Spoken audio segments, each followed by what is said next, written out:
माझं नाव स्मिता श्रीकांत चव्हाण. आताच स्मिता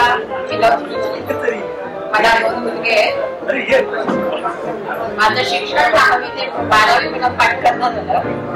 नंतर FISY माझं देवगडला झालं, दिवाळीला सावंतवाडी. मी 2 वर्ष PWD मध्ये नोकरी केली. नंतर लग्न आलं.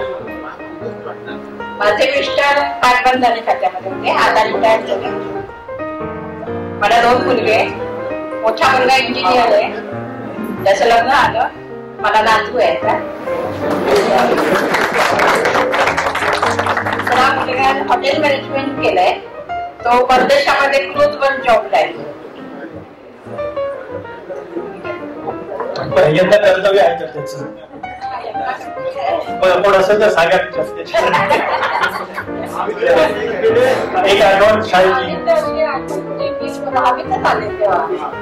मला पण माझं रत्नागिरीला शिक्षण झाल्यामुळे मला मराठी शुद्ध मराठी येत होतं. मालवणी भाषा येत नव्हती. शाळेत शिक्षक सुद्धा मालवणी बोलत असल्यामुळे मला प्रश्न आला. पण ज्योती बांद्रेकर, सुनंदा निर्मला, त्यांनी स्वामी हातमुटकर, त्यांनी मला भाषा शिकवली. अजून आता बोलायला येत नाही, पण समजते. धन्यवाद. थँक्यू.